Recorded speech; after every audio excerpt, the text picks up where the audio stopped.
Welcome, friends, it's the Movie Film Podcast. Movie Film Podcast, enjoy the show.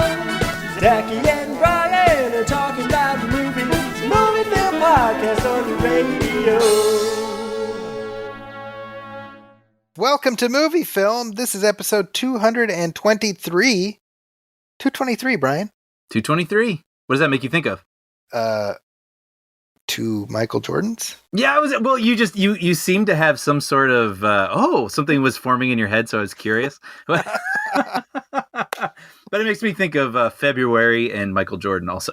Well, there you go. Yeah. I went for the more scientific sci-fi movie where Michael Jordan gets cloned and plays himself. That's right. Oh, that would actually be with the fate of the world at stake. Yeah. For #reasons. Right. We'll figure it out. Yeah. That's a rewrite or two away. We'll get there. Oh, yeah. We're already... Anyway, it is May, and my name is Zachy Hassan. I'm here with Brian Hall. Hey, how's it going, Zachy? It's going well. This was one of those things where it's been a little while since we recorded. Yeah, and I'm definitely feeling it. I was really excited. We were talking off mic, but I just moved. I moved into a new apartment, and it is super awesome and exciting, but it has been a week. I moved a lot of the stuff myself, boxes, and the place I was in didn't have an elevator. So I will, for the sake of the people's listening pleasure, I'll admit something very stupid. I bought a dolly. Actually, my parents bought it for me. It was very sweet. And then I loaded it up with these heavy boxes, and I had to go down these sort of twisty stairs. But I wasn't. I am bearing it all here.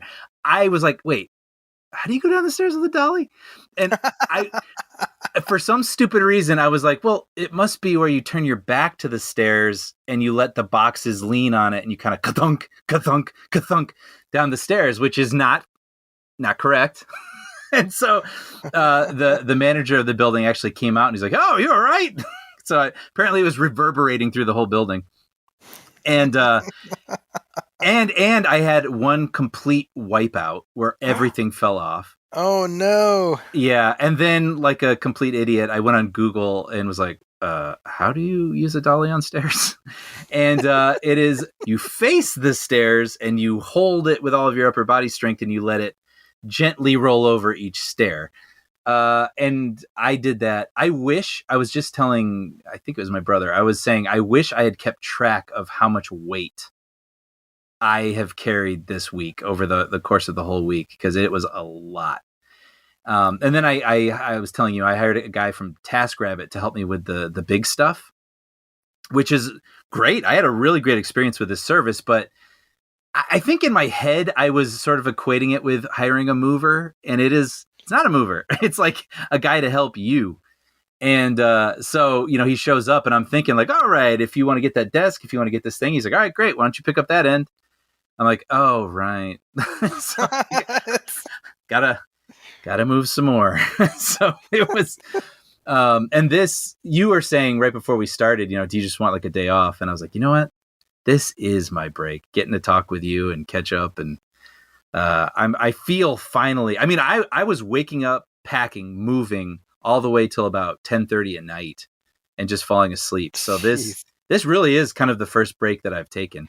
Now you just get to carry the weight of this show. You get to carry me for the next 90 minutes. That's it.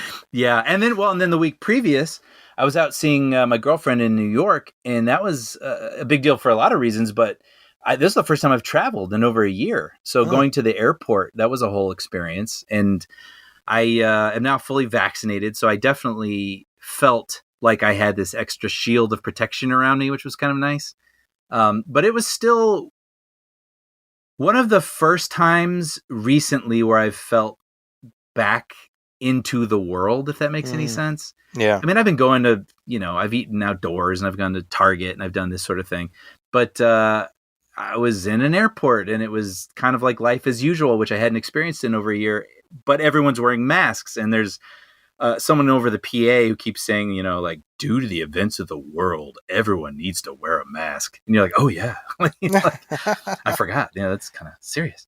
But that was a whole experience. But being out there, of course, was awesome, and it was cool also being in another big city and seeing just how everyone's handling it out there. You know, I was pretty impressed. Everybody out there was masked up, and you know, they've figured out the whole sidewalk dining, as I'm sure it has happened around the world, really. And then, of course, seeing my girlfriend was awesome. So it's been 2 weeks where I've been sort of experiencing really exciting things, but also a little bit removed. So that's why the podcast has been a bit delayed, and I'm a little out of the loop with sort of the goings-ons and stuff. However, I have seen Mortal Kombat. As have I, and that will be our discussion in the latter half of this episode. Yeah. Truth is, you haven't missed a ton. I was actually thinking about, like, you know, generally I try to keep we have a doc that we update with any headlines and things like that, and I can't really think of anything major that's been going on. Yeah, you know, I mean, I see little, I have, you know, the Hollywood Reporter and Time or whatever it is, or CNN or something, like, pops up on my phone, and I get like little bits. But yeah, it hasn't felt like anything. We got to hop on mic. Yeah. But how have you been? Well, it's been an eventful couple weeks. I think I'm at a stage where my school year is winding down, so I'm sort of the end is in sight, which is nice. Yeah. And it's, you know, it's been interesting because starting in the fall, I think at least a few of my schools are going to go back to in person. So I'm sort of savoring this moment, which marks to some extent the end of what has been the status quo for the last year and a half, you know? I know exactly what you're talking about. Yeah. I'm trying to make mental stick pins because I'm like, I'll be thinking about this. I'll for the rest of my life. Mm-hmm. This era I will remember, you know? Yeah. You know, again, with traveling, seeing everyone with the masks and being on the plane, and the person who was sitting next to me, he would take his mask down just to take a sip of water, but quickly like put it back up. And so, I mean, I think a lot of those things are going to linger and in theaters and whatnot, but we are definitely in another moment now, right? That sort of harsher lockdown, sort of stay at home thing. You know, we're definitely getting out of that, and it's just sort of it's weird. Like there's something about it. Like I don't want to make light of it because I know it was probably extremely difficult for a lot of people for different reasons, and I'm very thankful that I was able to work, and you and I were able to continue this.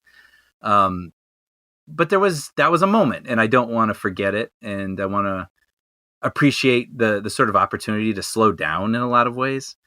But yeah, I'm with you. You know.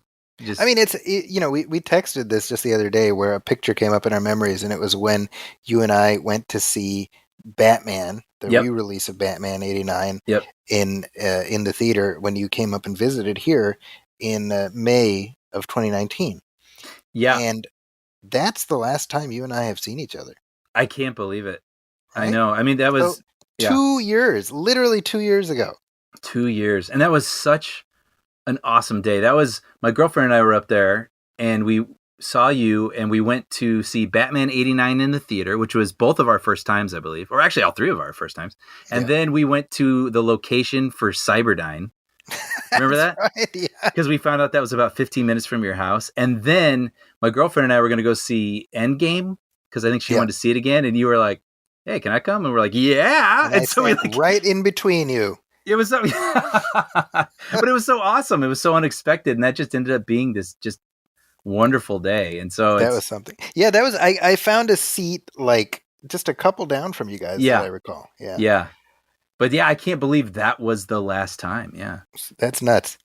Hopefully not the last time. No. Yeah, up until yeah. Hopefully this entire recording is not just bitterly ironic.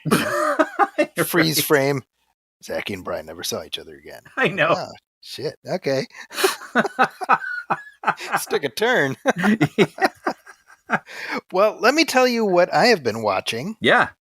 I've been on parallel tracks because I've been watching the retro old timey superhero movies from the 1990s. Okay. I know what you're talking about. Yeah. So I watched let's see, The Rocketeer.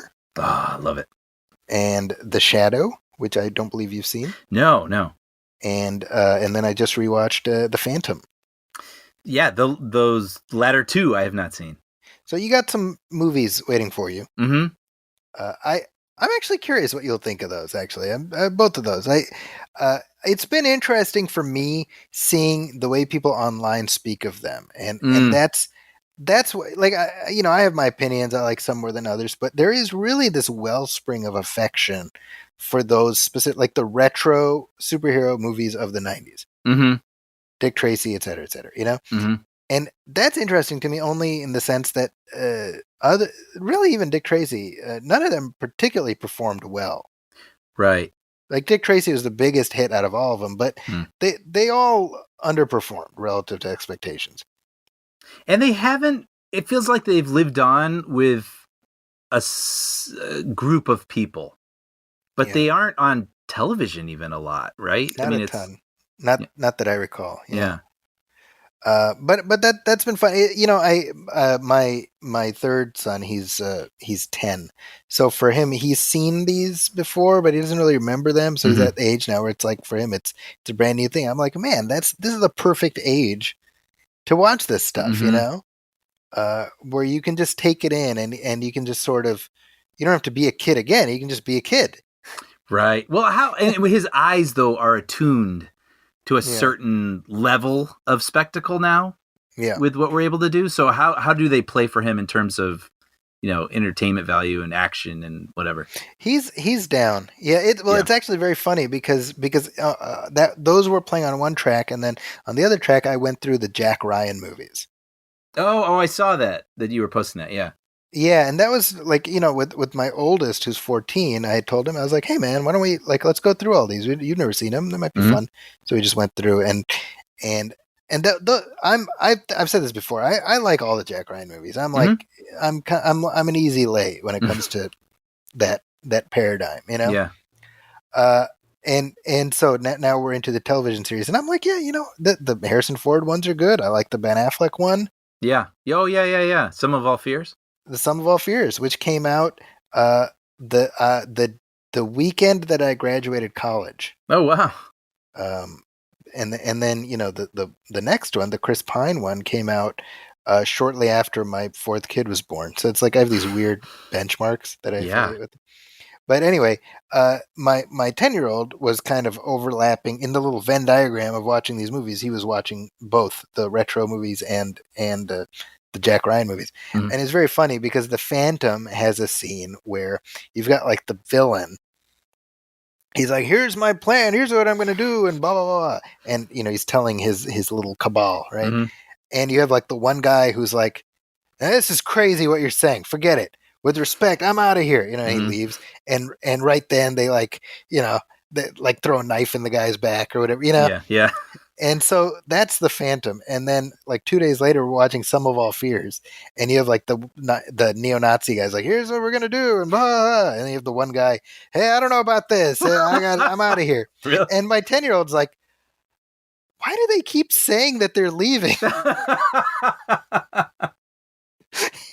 First he's like, oh, that's not going to go well. That's what he says. And then of course the guy gets killed. He's like, why don't you just like leave quietly? Right. And so I tell him, I'm like, well, next time when you're when you're in a group of villains and they cross the one line that you won't cross, just leave quietly. Yeah, it's a teachable moment. Yeah. Yeah. So one day when he's like 40, he's like, what did my dad say? When you're in a room full of villains. That's what we always talk about, right? I'm always saying in a movie there, I was like, well, Dad always said, whenever you're stripping a wood floor, make sure you have, and it's like, what? Like my dad doesn't say things like this with frequency that I would think to say that later in the future. But now you have that. If you're in a cabal of supervillains, just say you're going to the bathroom and then run like hell. I hope he remembers that. So that's been me. That's been the last couple of weeks. It's been fun though. I've been enjoying it. I just started the Jack Ryan the television series, the Amazon series. Oh yeah, with John Krasinski. How is that? With John Krasinski, who is like a perfect choice for Jack Ryan in my opinion. Yeah, that feels like something I would enjoy, and I don't know why I haven't tuned in. Yeah, he's got that exact right mix of being like a schlubby everyman and just freakishly muscular and handsome. Where it shouldn't quite work, but it does. Yeah. Oh wait, did you watch? You did, and I haven't read it yet. Without Remorse. Without Remorse, which is what got me down this road to begin with. How is it? So let me tell you about watching Without Remorse. I remember opening the link, and through the travels and the movie and whatever, I've somehow lost track of it. But I was very curious what you thought. So first of all, I thought the movie was fine. I mean, it's not the Magnificent Ambersons. But what is? But what is? Including the Magnificent Ambersons, because they're trying to recut it now, right? Yeah, there's a documentary coming, and we have to watch that. This entire show has led up to that moment. Yeah. No, so the movie itself, it's like fine. Some people liked it more, some people liked it less. I think for what it is, I can't remember if I've said this on the show. I may have. But, there was a time in the 90s where every action movie was either a Tom Clancy adaptation or a John Grisham adaptation or a wannabe Tom Clancy adaptation or a wannabe John Grisham adaptation. So true. So this right? And this falls right into that kind of wheelhouse. So if that sounds appealing, I suspect, actually does. Yeah. So help me. So anyway, my experience watching the film itself was that I watched a preview through Amazon. Okay. Now this is, I realize as I say this is, it's like super inside baseball, but I feel like I should explain my experience watching the movie, which is normally Amazon would send you a link and you click the link and you just watch it on your device, right? But since the beginning of this year, they've started this new system where your link is specifically encoded in such a way that if you hit play, you have to watch it on that device. And I so see. If you attempt to access that link on another device, it gets zeroed out and you need a new link. I did not know this. Right. So I get the link and I check my phone and I'm like, oh, well, let's see. Oh yeah, there it is. Okay, no problem. And then I get a thing. It says, okay, now that you've started it, you have to finish it there. And I'm like, wait, what? No. So I'm planning to watch it on my tablet or something at the least, if not on my TV. No. So I'm like watching this balls out action movie on an iPhone screen. And for some reason, Christopher Nolan clutched his temples and fell into his chair, and his wife was like, "Chris, are you all right?" Moment, he's like, "Ah." So just the way Michael B. Jordan intended, I watched Without Remorse on. I watched Without Remorse with a great deal of remorse, as it turns out. Nothing but remorse. I was talking with someone recently who was going to watch Cruella early, and he was sent a link, and he had all these explicit instructions where he couldn't be near any windows. What the hell? Right? And it was, couldn't watch it with anyone else, had to be in a room by themselves. And yeah, it included you can't be by any open windows. Is that one of those things where if he were to walk by a window, like just like a red targeting laser would just show up on his chest? Like, yeah. And then, we wouldn't see quite who did it, but we'd see that they had these like jet black arms and white gloves, and they were like clutching a sniper rifle, and you're like, whoa. And you're,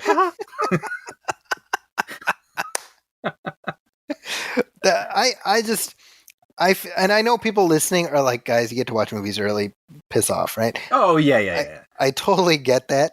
On the other hand, this is my platform. I'm going to use it to complain. Oh, it's fun. Well, don't get me wrong. I wanted to watch the Cruella. I would have liked to watch it, but I just thought that was interesting. I mean, that's just sort of the new mechanics of this sort of type of screening. It's kind of bullshit, honestly, because it's like you have to trust us to do our job and not be like bootleggers in our spare time. You know what I mean? Right. I mean, it's so ridiculous because the costs of doing something like that are so high in terms of losing, your livelihood. Like, why would you do that, right? Mm-hmm. Mm-hmm. So these studios are being persnickety for no reason. That's all I'm saying. Yeah. Well, I'll mention real quick. I watched a couple old things. I'll just real quickly breeze through them, but I kind of enjoyed each one. My girlfriend showed me Enchanted for the first time. I like that movie. That was a really great. That was like a little gem. Yep. I don't know how that escaped me. That's with Amy Adams. This is a Disney film, and Patrick Dempsey, and she's an animated character who comes to New York and sort of brings her magic. And they go through Central Park, and all the animals sing and everything. And I was thinking like, okay, I get it. Like when it started, this will be cute, But I was really charmed by it. I thought that was, if anyone missed it, that's a really great, fun Friday night sort of feel good. Just Disney in time for the sequel. You watched the original. The timing was crazy because then, the next day we saw that there was some sort of casting announcement. I forgot who it was, but someone interesting.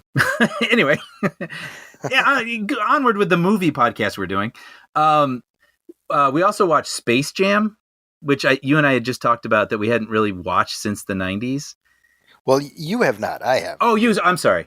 Yeah, I hadn't. And it was, I enjoyed it. And it was just fascinating having all this new context, knowing that was when Jordan was plotting his comeback and he was playing flew all of the all-stars out to train while he wasn't shooting. And so I was sort of applying that, thinking of his performance where he's really like, man, I just want to go practice. He's like, let's go play some basketball. Yeah. And he's like, that was the other thing too. I mean, his acting is kind of iconic for whatever reasons in that film. It just is sort of, I kept picturing him in just a big green screen room trying to act against, Bugs Bunny and all this. And it's fun. It's fun for what it is. And just knowing that it's a classic, like we've said, for a certain generation of people. It's kind of, the fascinating thing about that movie is you've got the poles of people who grew up so ensconced in it that they can't look past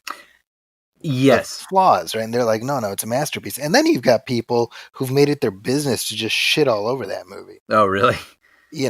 Like Space Jam sucks. You people don't know what you're talking about. And as happens so often in life, I'm like, can't we just stake out a middle ground where we you acknowledge like what you like, and we can acknowledge it's not a very good movie while saying, but it scratches a particular itch.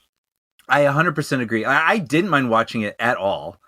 I probably won't watch it again until I have kids, and if they like it, that'd be awesome. But like, hey Brian, yeah, I hate to break it to you, but we probably will do a commentary for that before the new one comes out. Well, you know what? And then before that, I'll probably watch it with you. It's like whatever. It does. I don't know. It's fun seeing Bill Murray, and it's very whatever. Bill Murray, I don't have a lot to say about it. Bill Murray showed up for like 2 days. He walked in one door, he did his lines, and he walked out the other side, and they handed him his paycheck.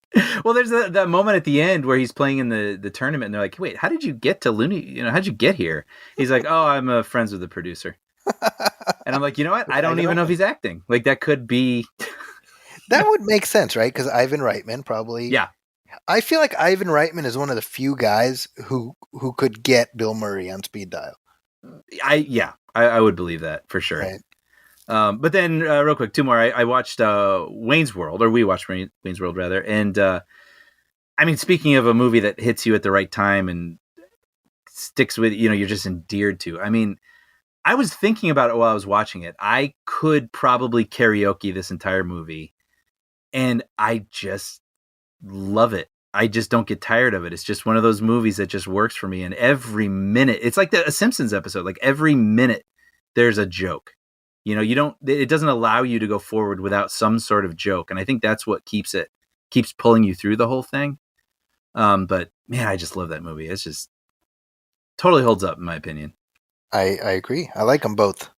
Yeah. 2 I've seen less, but for that reason, when it's on cable or something, it's sort of fresher. And you're like, oh, I don't remember this as well. So it's kind of fun to have be a little surprised by a Wayne's World movie. Right. But finally, when I was on the plane on the way back, I was looking for something to watch, and there isn't a lot of new movies, right? So if you go to new releases, there's some Bruce Willis straight to streaming thing, and there aren't really any of the bigger. So, like among the multitude of his just really cringe-inducing action movies, whatever he's doing right now. Yeah, I mean those were the options. So I was digging a little deeper, and I saw back in the early 2000s, I read this book called Bringing Out the Dead. It's about a paramedic driver in Hell's Kitchen. That was a Scorsese movie, wasn't it? Exactly. So that then they turned it into a film, which was one of those fun experiences where I was sort of ahead of it, and you're like, oh, I can't wait to see that, get translated. And I hadn't seen it since then, and so I watched it on the plane, and it was one of those funny experiences where it wasn't like sexual, like watching like Game of Thrones or something where you're like, oh, and you got your monitor in front of you and like you're sitting next to a kid or something. But like this was just a really grimy movie. And I could see, this woman on my right, like every now and then, I think she was like, what is this? And you see some guy and he's got blood all in his like dreadlocks and he's like shaking them and getting them on people. And everyone's like, oh no. And, like every now and then I kept feeling like leaning over and being like, I'm sorry. You didn't ask for this. But it's an interesting movie. I think the Scorsese-ness of it is what makes it visceral and interesting and worth watching. But it also, as much as I remember enjoying the book, it's not a totally propulsive is the wrong word, but it's very episodic. And I think it's his frenetic filmmaking that keeps you drawn in. But it wasn't, if I had been watching it on TV and I wasn't on a plane, I could see myself at some point possibly checking out. But it's, so it's like for the people who want to sort of keep up on Scorsese's work and just sort of see the different interesting things he's done, especially the things that haven't become ubiquitous in terms of people talking about it or whatnot. It's definitely got some cool imagery and some interesting ideas, but as a whole, it just, it doesn't, match. That's my recollection from watching it back in whatever that was, 98. Yeah. Something, or maybe even like 2000 or something. Really? Maybe. It's Paul Schrader, right? Didn't he do the script? Yeah. I'm kind of curious. 99. Oh, 99. Okay, there you go. So right in the middle. Right in the middle, yeah. That was during the spell where I kind of fell out of love with Nicolas Cage. So this is post Con Air.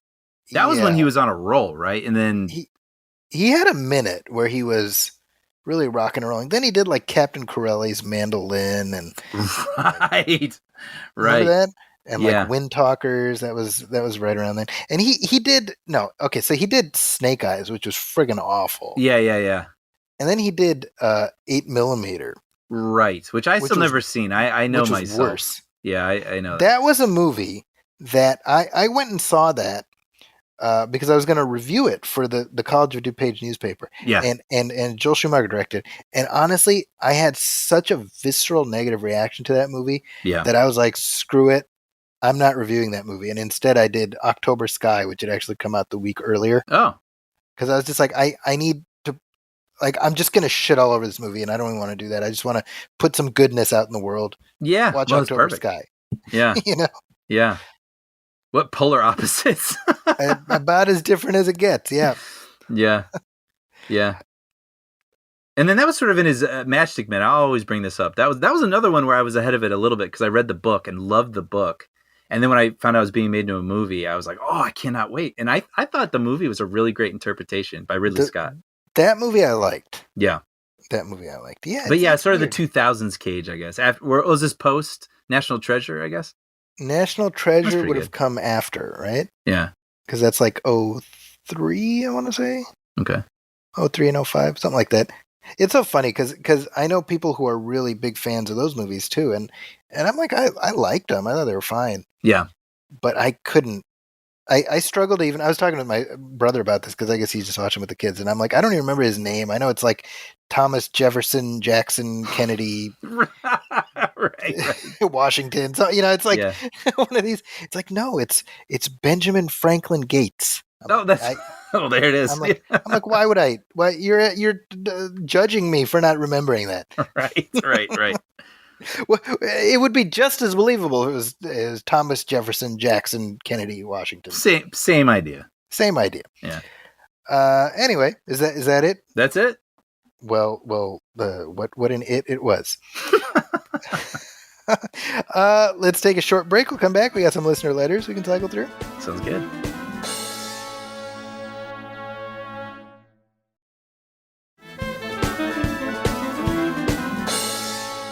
And we are back, and we have a couple listener letters here that I wanted to bring up. Cool. It's funny how the Mortal Kombat commentary that we dropped got a really positive reaction. Yeah, that was really nice to see. That made me happy because that was very much one that we were requested to do. Yeah. But I mean, it ended up being like a fun little discovery for me because I enjoyed it as sort of visiting a time capsule from my youth that I was not aware of. So yeah, made me happy that people enjoyed it. Well, this is from the Mike Snyder on Twitter, and he said, "Love listening to you and Brian talk Mortal Kombat today on my walk. Still waiting for you to do Highlander." Yeah, and that well, I don't know if we'll ever do a commentary, but you haven't even watched the movie. No, and okay, so I've had a lot of times like listeners reach out to us and they will friend us on Facebook, right? And so David Gutierrez reached out and sent me a friend request on Facebook, and I was like, "Oh, nice, yeah, great." So I hit confirm, and then literally 10 seconds later, ding! It's like you have a message from David. I was like, "Oh," so I look over and it's just all caps. "You haven't seen Highlander?" It'd be funny if he just defriended you right after sending that message. It was I laughed so hard because it happened. It was like comical, like out of a sitcom. It happened the beats of it were so perfect. Like, "Oh, hey, send you a friend request." Like, "Oh, yeah, no problem." Ding. "You haven't seen Highlander?" It made me laugh so hard. So I have to do that. It's pretty embarrassing. Yeah, it is. You also haven't seen Bloodsport. No, that was another one. Oh shoot, I'm forgetting. Someone put a gift. Oh, this was like 2 weeks ago or something. But it was of Van Damme punching through bricks and a brick exploding, and he's like, "Do you need any more than this?" I feel bad. I don't remember. It was hilarious. But yes. But Mike was not the only one to appreciate that commentary. We also got a note from Marshall Perry who said, "I wanted to drop you a massive thank you for the Mortal Kombat commentary. It put a massive smile on my face listening to you guys say nice things and give credit where it's due. It would be easy to dunk on it, but because you guys are of a certain vintage, hey, that's I think you could see what was there for its time. Yeah. You continue to be the voice of reason in film discourse, and I'm so happy to have discovered the podcast." Thanks so much, Marshall. I say this all the time. Our commentary tracks are like they're not work. No, it's I always feel like it's going to be. Yeah, and then it's not. I mean, it's just. I think you and I we just love watching movies, so I think that's why we tend to be even charitable sometimes, because we're just sort of fascinated, even if we're not particularly enamored with the film, we still love the process. And so I think that can bring out an enthusiasm in us. I think I agree. Yeah. This was a comment that was left on Twitter by @RoyaGJ. It says, "I've been in a movie commentary phase, and there were many podcasts that focus solely on that, though some are now defunct or only post once in a while. But my favorite by far are the ones done by the Movie Film Podcast by Zachy and Brian." So he says, "I watched the Star Wars prequels again because of their commentary, and I'm putting all my chips in." So, oh wow, thank you. Yeah, you're welcome. Here's a note from James, who wrote to us from the UK, and this is in regards to the movie Tintin, which we talked about a couple episodes ago. So James wrote a lengthy note about having grown up, reading the Tintin comics, and he says, "I was very excited about the film when it came out, and although I did enjoy it, ultimately it was unsatisfying because it took too many liberties with the characters and the original source material. They mixed up the plots of several of the books and completely changed some of the characters. You couldn't help but be impressed by the technical aspects, but I think they could have played it more straight and in a more authentic manner. There have been rumors for years of a sequel, and there's some more great stories that they could tell. Well, it's funny because I, as a viewer, me personally, I've had to just force myself to not be precious about the source material. It's funny. It just depends how familiar you are with it, right? I mean, yeah. So we talk about this a lot when they adapted things from when we were kids, Super Mario Brothers, Masters of the Universe. And I definitely remember going in, I'm sure they thought, oh, whatever, they're going to be happy He-Man's on screen. But I remember thinking like, that's not He-Man. Right. Where's Orko? But, so I think that's all, you're always the people who are very familiar with it. I can understand, but yeah, sometimes it's just, I don't know. They put all that stuff in a blender and, right. Like we took 3 books and put them into one and it's been an emotional journey for me to reach a point where when it comes to mostly comic book movies where it's like, look, man, this is this, those are those. If you get little twinkles that allow you to remember the thing you like, great, but judge it as its own thing, you know? Yeah, I mean, especially through your expertise with these Marvel films and the comics, it's been fascinating for me to see how they have tweaked. So the cinematic universe is its own thing, but they are heavily inspired by things that have come before. They found ways to keep the spirit of those things alive. So you're tickled because you recognize it and see what they're doing. So it feels like a celebration, really, of the nitty gritty, right? Yeah. Yeah, but obviously that's an ongoing conversation, you know, and we'll probably talk about that same idea in just a couple minutes. Yeah. But James went on to say, I'm looking forward to the new Ghostbusters movie, although I'm steeling myself for disappointment. I would love to hear you guys do a commentary on the original and Ghostbusters 2, although I like that a lot less. Sometime, maybe in time for the release of Afterlife. I would say that seems like a safe bet, right, Brian? Wait, have we not done those? We've not done Ghostbusters. Oh wow. I've kept those in reserve. Okay. I knew the new one was coming, so I was like, well. Oh, that's good. Yeah. And James says, thank you so much for your work on the podcast. It's always a pleasure to listen, and it has really brightened up my journey through lockdown. So thank you for that. Thanks, James.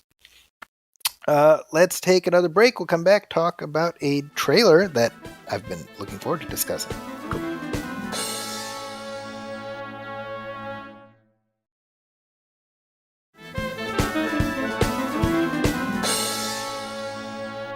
Alrighty, so amazingly, Brian, we have not talked about the trailer for Shang-Chi and the Legend of the Ten Rings. Yeah, I've been hearing about this one for a long time, but with obviously the past year, everything's been pushed. But now we're back on track. The Marvel train is full steam ahead. Did you see in addition to this trailer, which dropped a couple weeks ago, did you see the like earlier this week, they put out like a Marvel Everything Going On trailer?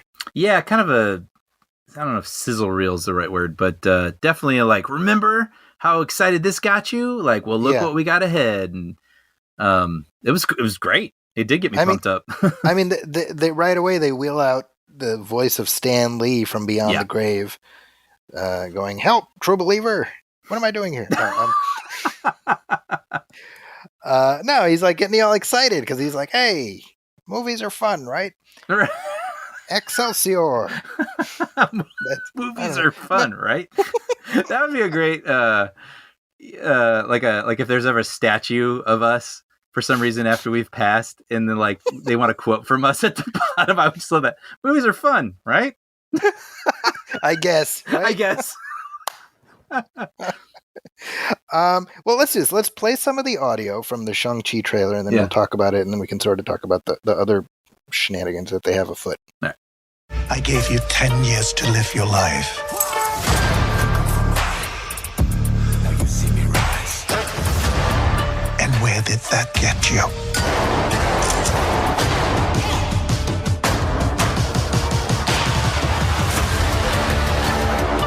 You walked in my shadow.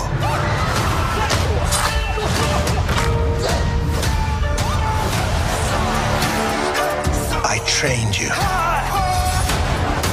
So the most dangerous people in the world couldn't kill you. son. It's time for you to take your place by my side. You better watch out, 'cause it's my time. That's not going to happen. It's a new era, yes, I come alive. Okay, so full disclosure, and anybody who's been listening to this show for a long time already knows, this is the one, man. This is the one I am so excited about, because the Master of Kung Fu, which is Shang-Chi, that's one of my favorite comic book series of all time. Dude, see, and I know literally nothing about this, so I'm trying to think about how to go about this. Can I ask you some questions, actually? You can. I may have answers. I may not. So what is he enhanced, or is he just like awesome at Kung Fu, and like who does he tend to tangle with? And I was just thinking, Brian, it'd be funny if you're like, okay, can I ask you some questions? Okay, why would you like this? Like, no. What is wrong with you? No. Yeah, go ahead. Sorry. No, I have it. Like, does he dabble with Spider-Man? Does he crisscross with some of these people? Like, I'm completely unfamiliar with this person and their ability. So in the comic books, we've talked about this a little bit, but he is the comic book series Master of Kung Fu emerged out of the fact that Marvel had gotten the license to the character Fu Manchu. Okay.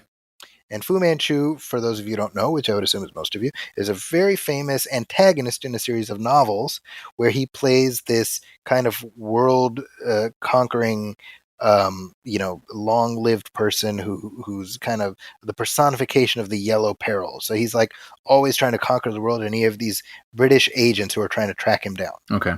So Marvel got the license to those books to do a comic book series about, and then around the same time that the Kung Fu television series premiered, and they either got the license to Kung Fu or they wanted to do something in that vein. So they said, why don't we combine these two things? So let's give Fu Manchu a son and make the book about him, but the villain is Fu Manchu. Mm-hmm. So as a result, there's this weird legal situation where Marvel owns Shang-Chi because he's an original creation, but Fu Manchu is, of course, owned by the estate of Sax Rohmer, who wrote the books. Okay. So the comic book actually lasted like a good 125 issues. Okay. I still thought you were going to say years. I was like, wow. Yeah. That'd be funny. Yeah. Issues. But I mean, in comic book terms, that's about 10-ish years, 10, 12 years. Okay. So a decent chunk of time. Mm-hmm. And the idea is he was trained all his life to be his father's living weapon. Mm-hmm. So he has mastery of every single martial art. And then he finds out the truth about his father and he turns against him, right? So it's like a pretty shop-worn premise. Sure. But it's one that has it's effective, exactly. Yeah. So what they've done in the movies is they obviously don't have access to Fu Manchu, plus that character has issues, right? Sure. And so what they've done instead is they poked around in the MCU tool chest and they're like, well, we have this character, the Mandarin. Right. Who is originally a Tony Stark villain. And in the movie Iron Man 3, they set up the gag that you think the Mandarin is like this, but it's just an actor, right? Mm-hmm. Ben Kingsley. But they did. It was Ben Kingsley, exactly. But they did a short a couple of years later, maybe that same year, where Ben Kingsley is like a celebrity in jail for having played the Mandarin, and this guy shows up to interview him. He pretends he's a journalist, but he's an agent of the real Mandarin. Mm. And he says, I'm here representing the guy whose name you stole, and he wants it back. Mm-hmm. And they just dropped that in 2013, and they just left it there. They're like, the real Mandarin's out there somewhere. Mm-hmm. And so what did they do? They made the Mandarin Shang-Chi's father. Yeah, perfect. Kind of brilliant. Mm-hmm. And speaking of, by the way, when we were talking about the Tintin thing, right? Where it's the thing but the people who are bringing this forth are ensconced in this, are fans of this, and they're finding ways to tweak it and make it its own thing, but it feels completely true to the spirit, right? I think so, yeah. I mean, to me it does, just from what I'm seeing, Yeah. they've got Simu Liu who plays who plays Shang-Chi. He's for the last couple of years he starred in a Canadian sitcom called Kim's Convenience. Okay. Which I watched. I haven't watched the whole series, but I've watched enough episodes where I'm like, this guy is like, he's got charisma. Mm-hmm. So I feel fairly confident saying he's going to be a star by the time this movie comes out. Sure. But I just love watching this thing and seeing echoes of the comic that I know. But it's to me, it's just like the whole premise is just this badass martial artist that's who exists in the Marvel universe. Mm-hmm. So you've had him in the comic books. He's fought Spider-Man. He's trained the X-Men. I mean, he's plugged in. Mm-hmm. He's part of the superhero universe. But it's something that, and I'm sure I've said this before, like it's not even something where I was like, man, I hope we get a Shang-Chi movie, because I'm like, you wouldn't even think to. I wouldn't even think of it. Like, yeah. Who remembers that? You know, right? But this is where we're at now when it comes to this stuff. Yeah. So I'm so excited for this. I mean, it's one of those things where I'm trying not to get my hopes up. Sure. Because I don't want to be disappointed. But just everything I've seen so far, I'm like, again, it feels of a piece with those comic books, which are very special to me. They're still great. Mm-hmm. Yeah, that's great. I'm excited. I'm excited because it just looks so different also, you know? Like it's just a whole new flavor, and I'm just really excited that Marvel is just really bursting out into all these different sort of arenas, and they still find great ways to bring it all together at some point, but like I'm glad there's gonna be another Thor movie and those sorts of things, but like I'm really excited for these like new people too, and just to build out the world even further. Did you finish Falcon and the Winter Soldier, by the way? I did. Oh yeah, we haven't talked about this, have we? We haven't talked about that at all. Wow. What did you think of that? You know, ultimately I enjoyed it. Yeah. I felt that it somehow felt like less a TV show and more a movie stretched out. Yeah. And so I found myself on episode 3 almost ready to kind of quit, because I just didn't know where it was going, and I wasn't feeling like enough of a being dragged. Like I gotta know what happens next. But then it was the next episode, I think it was 4, where I was like, whoa, and it like got me really into it. And then for the rest of it, I was drawn in. But yeah, right. Like it almost felt like it either could have been a couple episodes shorter or a couple episodes longer. Yeah, exactly. Right. Yeah. But ultimately I enjoyed it. I wouldn't say I loved it, but I did enjoy watching it. I think like when we get to the end, you're like, okay, I like where we ended up. Exactly. But definitely, like the John Walker character, in my opinion, I feel like we missed a step with that character. I entirely agree. I don't know how I'm supposed to feel about him. Exactly. Right. There's a little part of me that has some sympathy because I think he's a damaged person. Right. But I don't know what the movie wants me to feel about that. Like, is it I should feel bad for him and I want him to step away from all of this? Or is it like he's going to continue to be in it when he really shouldn't be? And I should not like that? Like, I don't... They try to give him a redemption moment at the end. Exactly. And I wasn't sure, again, like how I'm supposed to feel about that. Yeah. And at the end when he Elaine is in this, by the way. Yeah. Which to me it's hilarious because you're just like that's Veep, like right. That's Selena Meyer. You know, she's playing Selena Meyer in the MCU. That's funny. But John Walker becomes U.S. agent, and he's like, I'm back, or something like that, right? Yeah, basically. Yeah. And I'm like, are we supposed to be happy about that? Because he straight up murdered a dude. Like, I know. Like a week ago. Like it hasn't been that long. I think that, and along those lines, also the whole, what are they called, flag smashers? Yes. I just wasn't quite tracking with that whole thing. Yeah. Like what they wanted, what they ultimately wanted. And I just, if that had been a little clearer, and the girl who plays I don't know her name, I'm sorry. And Enfys Nest, I just call her that. Yes, from Solo. Yeah, she's super, I really like her, but I didn't, and I enjoyed when her and Sam had that conversation. That was probably one of my favorite moments. Yeah. Because they just have these, you know, they all ultimately want sort of good things, but they have different means and ideologies about how to achieve them. And I thought that was really fascinating. But just in the end, I wasn't quite tracking with her goals, or, you know, she seemed like a decent person sometimes, but then she's like, let's blow up a building filled with people. Like, that'll make them listen. And I'm like, wait, so are you awful? Like I think if you're tracking a parallel arc where she and John Walker are going down ending up at the same place, that's kind of interesting. Yeah.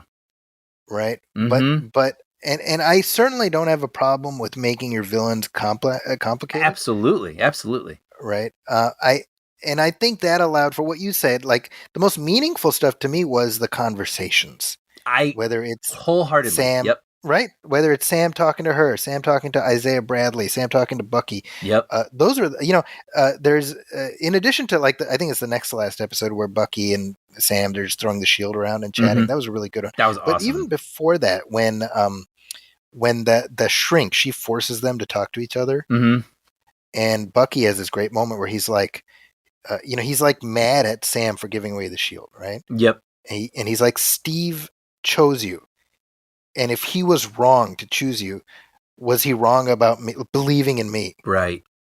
And I'm like, that's great. Yeah. Right. So all of that stuff and I almost feel like that stuff bought me the stuff that I was like, I'm not even like anti. I was just like, yeah, that could have maybe used a little more breathing room, Totally agree. And I did enjoy to me, the whole series is basically Sam dealing with the idea of like being a black man representing America, being the symbol of America. And I just thought that was worth the series.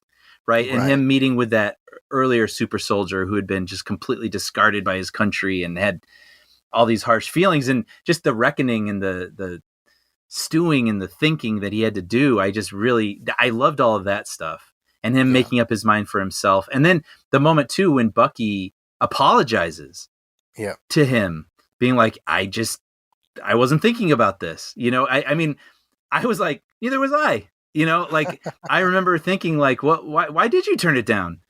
And I appreciated a series that made me think the same way that Bucky was forced to think. And I was like, oh, okay, well, I appreciate, what you're going through. And I wish I had more of a sympathy for it at the beginning, because I didn't understand. And I thought that was worth the series for sure. Yeah. And ultimately, I mean, that series was itself it served as setting the table for Captain America 4. Right. Which they have already announced. Right. And that'll be the Sam Wilson Captain America. Yeah. So and apparently it's being written by the same people who did who wrote this series. So I hope whatever potential pitfalls they encounter during the series, I hope they lick that. But yeah, agreed. It is, by the way, just the Sam Wilson Captain America originated in the comic books relatively recently. Oh, okay. And it is just as a point of observation, it's interesting to me how the comic books post MCU, so let's say 2010 onward, have seemed to make a conscious effort to design characters that are movietic. And certainly if you were to Google, Sam Wilson Captain America comic book images, it's just what they arrived at in the final episode. It's like verbatim exactly what it looks like in the comic. Oh wow, okay. And I'm like, that's interesting because that feels new, And that's cool in terms of design and whatnot. But you also hope that they aren't being slavish to the right. You want. I mean, I don't read the comics, but I would imagine you'd want them to not feel like they're just bending to support the films. I honestly, I think, and I haven't read the comic books in 15 years. But I think what you're describing is inevitable. Sure. Because at this point, the movies are the tail wagging the dog. How can they not be? I mean, the overwhelming majority of people on this planet know these characters strictly from their movie incarnations. Right. That's it. As far as they're concerned, Tony Stark is dead. DED dead. Even though he's still alive in the comic books, as far as I know. Right. Anyway, no. So we were talking about the little sizzle reel that Marvel put out with all this stuff. I mean, they got I think we got our first look at the Eternals, which I have a feeling you're excited to see that because I know you were a big fan of Chloe Zhao even before she won a Best Director Oscar. Yeah, I just love her. I don't know, like naturalism. Yeah, the way that she shoots and the way she captures characters, but just so I'm very curious to see that style applied to a Marvel film. See, the Eternals is one of those comics I don't have a ton of familiarity with. Okay. So as I'm sitting here, I have like a Eternals big omnibus collection that just arrived at my house a couple months ago, and I'm like, okay, that's going to be my homework before November. That's cool. So I can. It's a big old thing. It's funny, by the way, with my move this week, and I was packing up all these books, and I have all these comics and all these collections and whatnot, and I'd say half of them are from you. Oh no! And it was wonderful because I was thinking like, it reminds me when I would receive them, and you would be like, "I think you're gonna like this." So I was looking at them fondly, being like, "Oh yeah, you've done a really awesome job, sort of steeping me in this stuff and curating and finding the things you knew I would love," and I always did. So that's kind of nice. Yeah, it's cool. Nice. Another one they've announced, by the way, is Black Panther 2, which is called Wakanda Forever. Yeah. And that's scheduled for next July. Now, obviously, without Chadwick Boseman, the question arises, how do you even attempt to tackle that movie? I know. And this is my 14-year-old said, just an observation, he's like, maybe it's set during the snap. Well, I think I think we got a writer on our hands here. Right? I was like, that would be a good idea because you don't have to account for Chadwick not being there. And you can get into, here's how Wakanda moved on. Mm-hmm. I mean, I don't know that that's the plan, but I almost feel like that's the best approach. I mean, and then they have to figure out, like, how are we Wakanda without the Black Panther? And like, well, we are Wakanda, right? Yeah. Wakanda forever. I mean, if you were to do it that way, it gives you the breathing room to come back and figure, like, you're not even digressing, really, because that feels like an important part of the story. What happened to Wakanda after the king presumably died? I don't know. It's pretty good. I almost hope that is the case because I think that would be a smart way to approach it. Yeah, that'd be funny. You get, after we post this, you get a call from Ryan Coogler or whatever. It's like, hey man, I need to talk to your kid. No, I walk by the window and there's just a laser target. You bastard! Yeah, totally. I'll keep you from talking, you son of a bitch. Yeah. Hey, while we're talking about superheroes being reinvented, did you hear about there's yet another Superman reboot on the way? Yeah, this is one of those things I've sort of. I know they talked about this several weeks ago, and then there was updated news. Did Michael B. Jordan actually comment on this? Was that the thing? Michael B. Jordan has said, "Not with me, it ain't happening." Oh, really? Yeah, he's like, "I'll watch it." Oh, okay. But I'm not doing it. Even though he was at some point involved or pitched something. But if I'm Michael B. Jordan, why would I want to do this? I agree. And you know what? I frankly, as just a viewer, I want to see a person I don't know become Superman, Yeah. So the pitch here, because we haven't talked about this at all. So J.J. Abrams signed an overall deal with Warner Brothers, and it seems like they kind of want him to be like Mr. DC. Oh, okay. That's my sense because he is involved with this new Superman project, but that's not the only thing he's involved with, to the best of my knowledge. Okay. And you may remember he wrote a draft of a Superman film like 20 years ago. Yeah, that was like early movie internet days. Yeah. People were shitting bricks way back then. Yeah. So Ain't It Cool News, which was one of the earlier popular movie blogs, got their hands on it, right? And then they basically spoiled the whole script and people were eviscerating it. That's right. And then it killed the project. I mean, that was sort of a first. Yes, that's right. Yeah. And clearly Warner Brothers has learned since then to always listen to angry people on the internet. Right. because it never goes wrong. Right. So JJ will not be directing the film. They want a black director. The reason being, this is meant to be a black Superman. Yeah. The script is being written by Ta-Nehisi Coates, who is a cultural commentator. He does political commentary. He's a terrific writer. Oh. He also wrote both Black Panther and Captain America in the comic books. Oh, that's cool. So he's got some backing there, or rather, he's got the background. In terms of the details, they are relatively slight. We don't have much, but the key takeaway I got is that this is very much meant to put a stake in the Zack Snyder version of this character. I mean, this I'm looking at the Hollywood Reporter, and see, I was actually wondering that because they have so many threads from so many different tonal, bases, right? Where you got the Snyder stuff, and you've got the Wonder Woman, which is she's obviously in the Snyder thing, but she's got her own little universe, and Aquaman's kind of got his thing going, and it feels like Suicide Squad now has some sort of like sidestep to reality or whatever it is, right? Yes. In the timeline. I don't quite know what that is yet. So I'm very curious. I mean, is this Superman supposed to come after Cavill? Is this a complete reboot? And where does this? Is he going to meet Aquaman? What's the?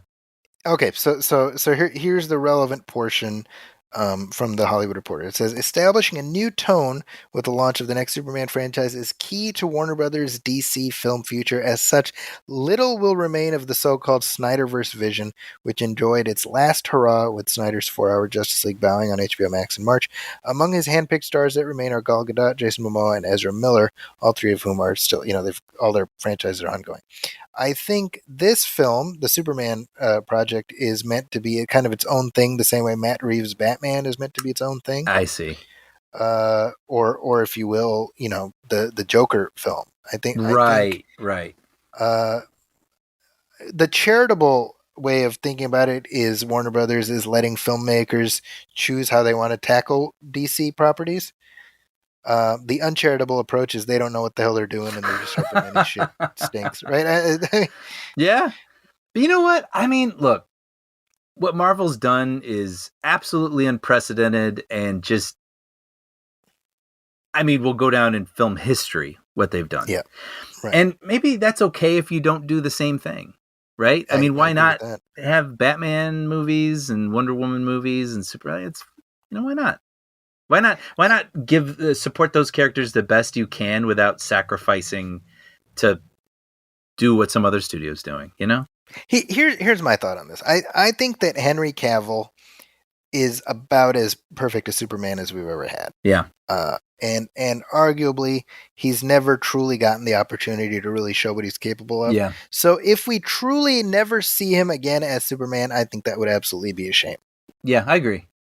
However, I hold that thought in my head alongside a reboot of where Superman is black. What is that like? That sounds interesting. Mm-hmm. What is that story like? How is that story different? Right.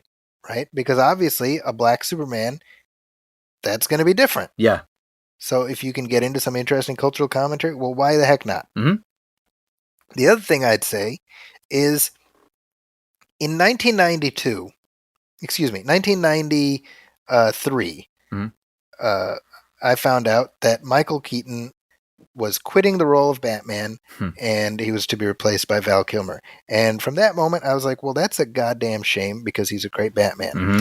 And here we are nearly 30 years later, and Michael Keaton is filming in the original Wayne Manor as Bruce Wayne / Batman because of this new Flash movie. My point is, forever is a long time. Yeah. You just never know. Yeah. So keep the faith. Yeah. So there. Stop whining. So let it be written. So-and-sos. Yeah. All right, let's take a little break. We'll come back and we will talk about Mortal Kombat. Dun-dun-dun-dun.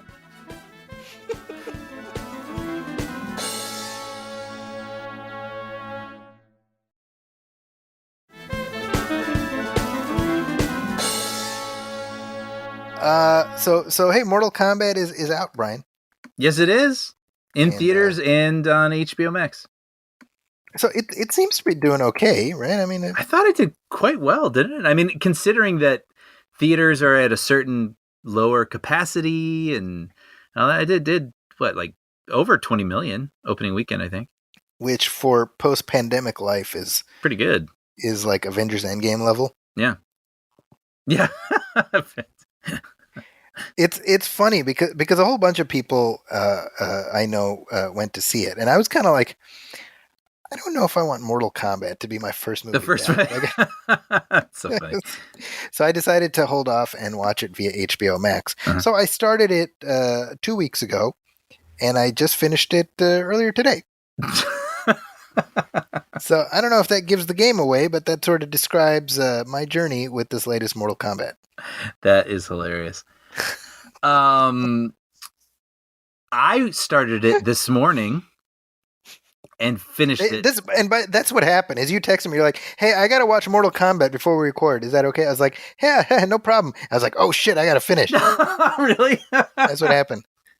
That's hilarious. Well, okay, so look, like I said, I've been out of town for over a week. I moved all this stuff this week, and I'm so tired and just kind of wanted to plop down. And I'll admit that was not the first thing I wanted to put on. It felt a little bit like homework, and I was just not in the mood. And to my surprise, dude, I actually really enjoyed it. Really? Yeah. I knew I sort of had you had mentioned that you weren't really digging it like a little bit ago through text. Yeah. And so I went in with just the absolute lowest expectations. And then I found myself halfway through, like, I'm kind of enjoying this.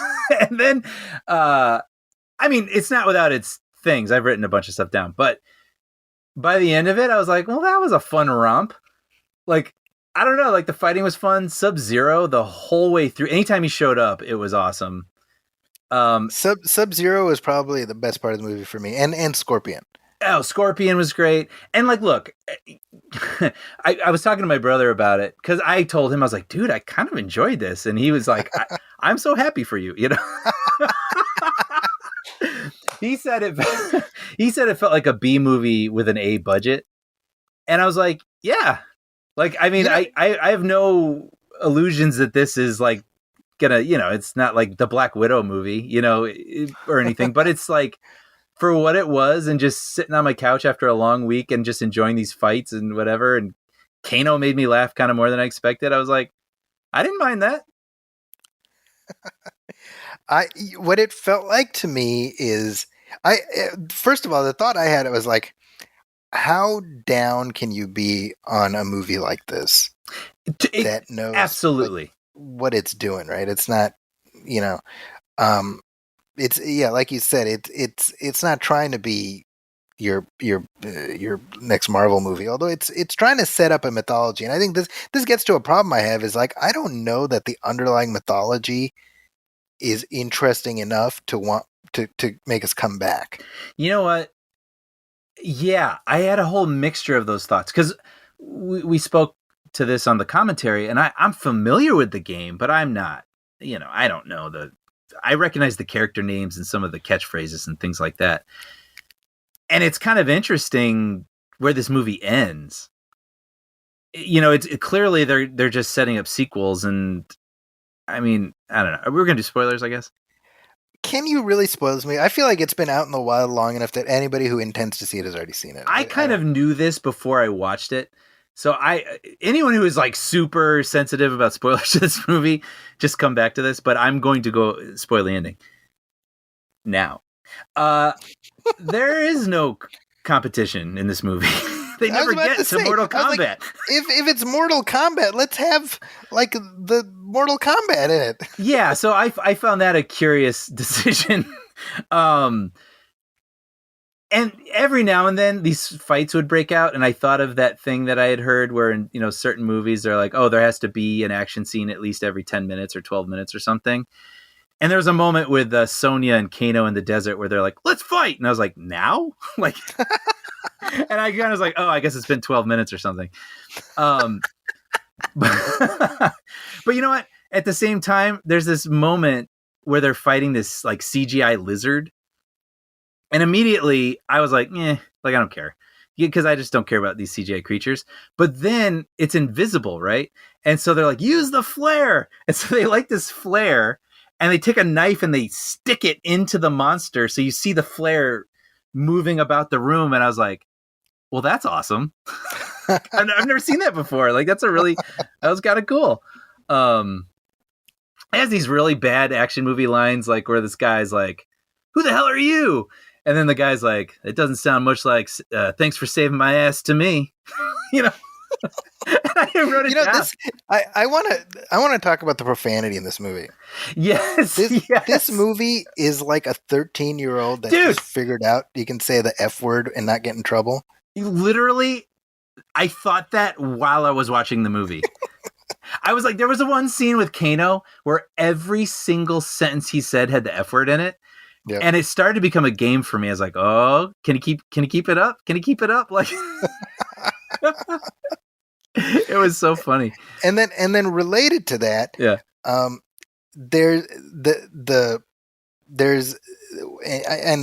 we're doing spoilers, where Kung Lao is fighting this chick. Oh, yes. And he has this fatality that is friggin' goddamn horrifying. It's awful. It's awful. Right? I mean, it's just straight up. Yeah. If you want to say it. And then, tell me that what that happens, that's not that one kid you went to high school with who would draw effed up shit in his notebook. Dude. That's so, yeah. You see, right? Well, like, this is the thing. I think people who listen to the show know, I've said this, like I've always liked action movies and whatnot, but in like recent years, I just become more and more sensitive to violence where sometimes I'm just not even the mood for it. And I'm like, no, I just know I can't. I don't feel like doing this today and watching all these people get mangled and stuff. So I went into this movie with a bit of hesitation. And the opening scene, I mean, right away, just is pretty violent, right? But I was like, it's video gamey and whatnot. And on the whole, this movie, I was like totally fine with all of it. But that one scene, I was like, come on, movie. Right? That's just awful.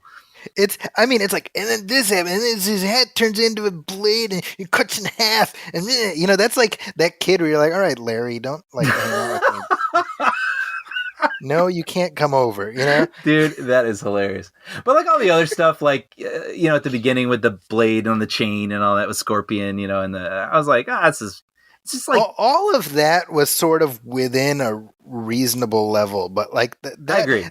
That one fight, it's so incongruous with everything else. Yeah, it is like a video game brought to reality, which is like maybe some of these things don't need to be realized, right, exactly. And but I mean, it had like these like little interesting things. And look, I'm not gonna say the movie's deep. It's not deep.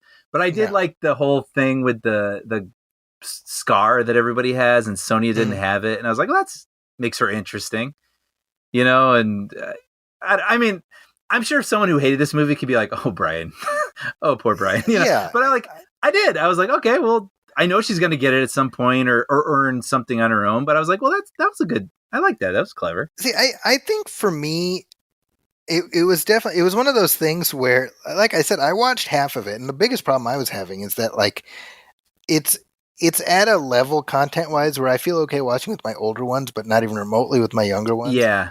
So I'm like trying to find time to squeeze it in, right? So finally I'm like, all right, well, screw it, I'll just watch it on my tablet.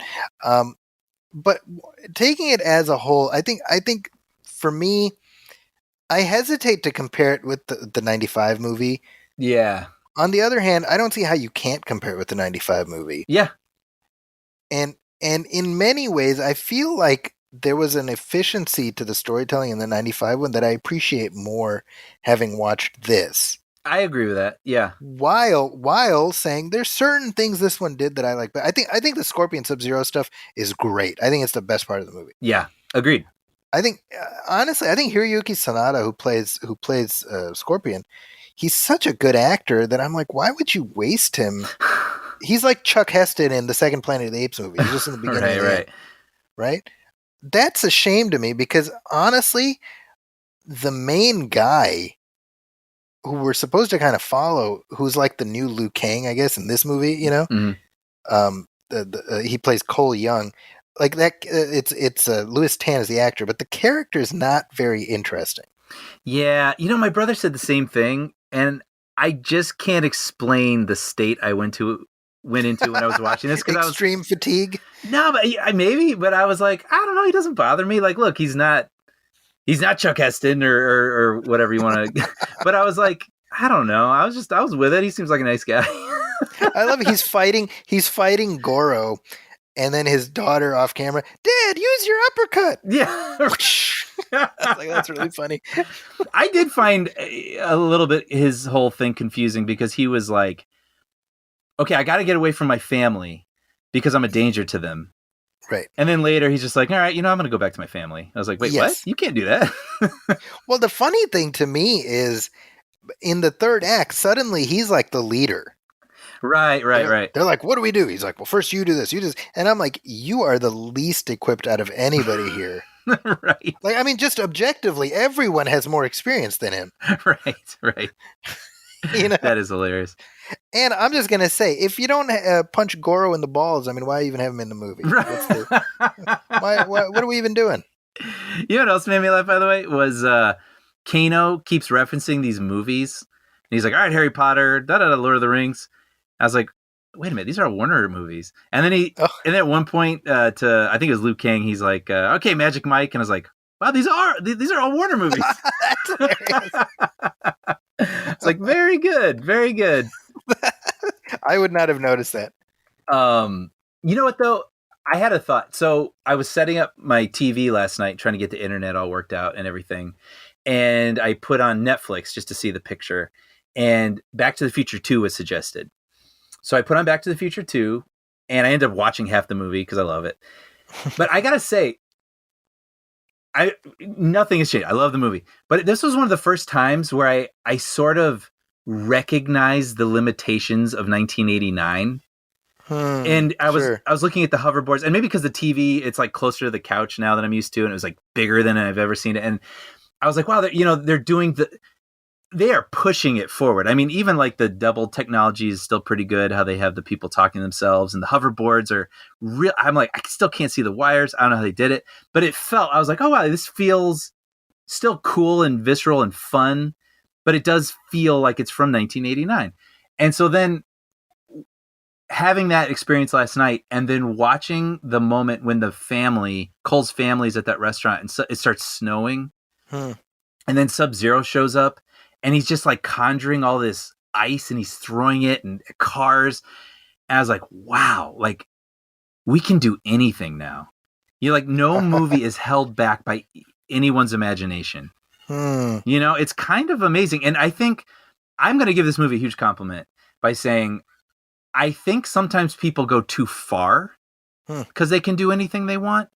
But what I really loved about this movie was I thought all of the fighting, and I heard another podcast and they completely disagreed with me, but like, I thought the fighting felt really, the core of the fighting felt very grounded. It looked like talented people who learned awesome moves fighting one another that became enhanced by the powers. And every now and then, of course, there was some wire work to throw them across the room and whatnot, but they didn't completely process the whole screen. So I felt like I was watching a cartoon with real people in it.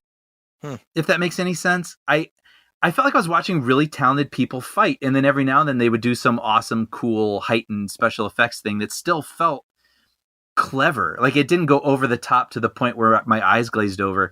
Like everything Sub-Zero did by making icicle blades and taking someone's blood and turning into a blade. Like it wasn't. And then he creates a huge monster that comes to life, and then it's made of blood, and then it just. I really appreciated almost the discipline. See, I think where I would push back a little bit is I think the staging let down the action. I can't disagree with that. It does have sort of that modern cutting thing. Yes, exactly. That was I was like, just let me watch the fight. Which, when we did the commentary for the 95 one, I talked about that fight. I don't even remember. Johnny Cage and the guy in that sort of hellscape looking thing. Yeah. And it felt like a lot of wide angles. Like, no, man, let's let's just watch them do their thing. Yeah. Yeah. I mean, you've got skilled fighters. I mean, clearly, like you said, you can tell that these people know what they're doing. Yeah. So let's experience the choreography. I mean, that's for me. It's like a movie like this. First of all, yeah, you should have a tournament because that seems like a low bar to cross. But the other thing is like if it's about the martial arts, let's see the martial arts. Mm-hmm. Even if there's special effects and whatever, like that to me, the cutting was driving me crazy a little bit. Yeah. No, I mean, I guess I wasn't. Like the stakes weren't super high for me, so like I said, I was just taking it for what it was, and I was like, well, it's a modern movie, and they're cutting it this way. It's what they do. Yeah. Well, I mean, and maybe I was swept up in appreciating the ability I was seeing, and even I mean, I don't think you're wrong, Brian. I think we're kind of both. Yeah, agreeing with one another. Yeah, I think you're right. It could have been more of a display for these talented people, for sure. Yeah. Yeah, the actor who plays Liu Kang, I knew I recognized him. He was the Black Ranger in the Power Rangers movie. Oh, funny. I was like, I know that guy looks familiar. I liked him. I thought he was really good. I agree. The new Sonya didn't really do much for me. I agree, but she's no Bridget Wilson. I think maybe I'm just being super charitable this morning, but she sort of felt, when she was introduced, she felt a bit like a CW person. You know what I mean? And I was like, okay, fine. Like, she's going to be pretty and they're going to whatever, and they'll have her stunt double, whatever. But like, I thought she kind of like showed up and she had like her attitude and it was fun, and her thing with the scar made her sort of vulnerable, and I found that interesting, and I like the way she stood up to by the end I was like, yeah, I like her. But again, I understand, I know the movie I'm talking about, like, you know what I mean, like, it is what it is, but for what it was, like, I enjoyed what they did. And you know what, one more thing I want to point out, I really loved the fight at the end when Cole's family was in ice, and then Scorpion shows up, and there was multiple things for him to do. So there's a moment where he keeps going back to the family and punching the ice, trying to get them out. But then Sub-Zero would come over. So he's like, okay, I gotta fight. But then when he had a moment, he kept going back to punch the ice off his family. And that really stood out to me. I was like, I like that. That just feels like this actually matters. Does that make any sense? Yeah. No, it absolutely does. Yeah.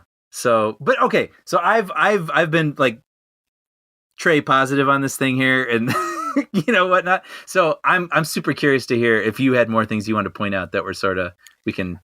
I think the movie didn't offend me, you know. Yeah. But it didn't do anything to win me over beyond whatever level of Mortal Kombat affinity I have, you know. I completely get it. Like, I think that's what I would have hoped for, was something that lives up to the promise of the premise. Sure. Where you say, like, you know, Earth is supposedly at stake, but it's completely forgotten. Yeah. You know. Yeah. It felt very very small scale in that sense. It's, again, I'm trying not to compare it to the other movie, but I think, like, the way Shang Tsung was depicted in the original movie was just more interesting to me than the accountant from The Dark Knight. Yes. Yeah, when I realized it was him, I was like, hey. Right? Like, and he's not a bad actor, but I'm like, it's a very flat kind of performance. I agree. I definitely preferred the 95 version. Right? So that it's weird because I can't objectively say, like, oh, why isn't it like the 95 movie? Because that has its own separate problems. Yeah. So I think for me, ultimately, my takeaway at the end is this is pointing towards a mythology. Like, oh, wait till you see what happens next. It's a little bit, you know, we're talking about the Power Rangers movie. You know, if you remember, you may not, but the Power Rangers movie, it ends by teasing the Green Ranger. Yes. No, I do remember that. Right? And if you're a fan, you're like, oh, wow, Green Ranger, right? This is like, oh, Johnny Cage. Oh, right. And I'm like, hey, I don't mind Johnny Cage. I liked him in the, you know. But yeah. I'm not like, ooh, let me reserve my seat now. for 2024 and Johnny Cage, whatever. That to me is kind of the problem. I see for sure. It's like I saw complaints online from people when the runtime was first announced, because whatever it is, like 105 minutes, I don't remember. Oh yeah. Sorry. Yeah. Right? Isn't it like 110, something like that? Something like that, yeah. And people online like it should be longer because there's so much more of a mythology that you can really get into. I'm like, come on, guys. I mean, we got two ninjas with different colors, but they look exactly the same because that's all we can afford for the digital sprites. Right. I mean, this isn't J.R.R. Tolkien. You know what I mean? So I'm not sitting here like give me chapter and verse, but I'm kind of like I don't know that there's enough here to build out because I'm like we got it. Yeah. And I feel good being done. Like I don't feel the need to come back. I agree, but if they did, like I'm not going to be waiting on it, but if it shows up again in 2 years, I'll check it out. I mean, I just ultimately, big picture, is there enough here to really build a multi-pronged franchise out of? I don't know. I'm ready to be surprised. I will say the most interesting stuff for me was the Scorpion and Sub-Zero arc. And going by what I said earlier, like if you built an entire story on their rivalry, as opposed to teasing it at the beginning and coming back at the end, I feel like even if it was smaller scale, that would be more interesting. I get that. You know what made me laugh, by the way, was Sonya's research when she had all the stuff pinned on the wall. And, she's like, there's this tournament that's been going on for centuries and history. And then she has this photograph of what looks like hieroglyphics or something. But then in like English letters, it just says Mortal Kombat. Well, because you got to be able to read it. Yeah, I thought that was really funny. But then Nicole even points out, he's like, they spelled it wrong. That's funny. But I keep going back. I just really, gosh, how many times have I said this? This is like a drinking game for me. But I love fantasy in the real world, where fantasy doesn't pervade. It's the real world with fantasy injected into it. And I keep going back to that imagery of Sub-Zero in those streets with that restaurant in the snow. And I was like, they got more of that. I'll watch more of that. I love that. That was a good sequence. I agree. Yeah. The actor who plays Jax, by the way, he's I know him from the Supergirl TV series. Oh, he's Mikaad Brooks. He played Jimmy Olsen. Oh, really? And boy, has he gotten ripped since then. Yeah. And he was like in pretty good shape on that show too. But yeah. Big guy. It's funny because in Mortal Kombat Annihilation, which is the shitty sequel to the old movie, mm-hmm. the cybernetic arms are like they go over his arms. Mm-hmm. So like they're like rubber gloves he's wearing basically. Right. And this movie went in a slightly different direction. Yeah. That's where we're at. We got the tech. We can do it now. Yeah. Yeah. So that's Mortal Kombat. Yeah. I believe me, man. No one's more surprised than I am. Hey, you know what? I kind of appreciate that you were able to uncork your psychotic 13-year-old energy. Yeah. Yeah. It's the level of profanity was it was hilarious. It was comical. Yeah. Yeah. Yeah, even like the mom gets in on it, and I thought that was funny. Everybody, in front, she's like, "Let's get the F out of here." I'm like, oh, "Okay, well." Yeah, and she's like, "F this," and she like grabs the axe and just starts hacking. Actually, I really like that moment. I like that she stepped in and helped her husband out. I thought that was cool. Well, have we covered it? Do you have any more to say? Yeah, I'm good. Okay. Well, there we go. Brian just moved, y'all, in case you didn't know. So, he's really tired. Yeah, but this is, I told you, I mean, you were like, do you need a break? I'm like, this is my break. Like, I get to just chat with you and kick back, and this is great. Oh, I should mention this too. One last thing. When we started, I was watching with my older kids, and as soon as Raiden shows up and you see that he's an Asian guy, oh yeah, my 12-year-old goes, "Now that's more like it." So I was like, "Oh, that's a good reaction." That is hilarious. You always worry, like, how are these kids turning out? And occasionally they say things where you're like, okay. Yeah, okay. Everything's going to be all right. I think they're all right. All right. Well, thank you everybody for listening. Brian, anything you want to hype up while people got you? Well, Puppy Dog Pals episode's still coming out, and I guess they're on like some sort of break, but it this month they're returning, so that's always on Disney Channel. Disney. Why do I not have this down by now? You should by now. I know. Disney Channel, Disney Plus, and Disney Junior.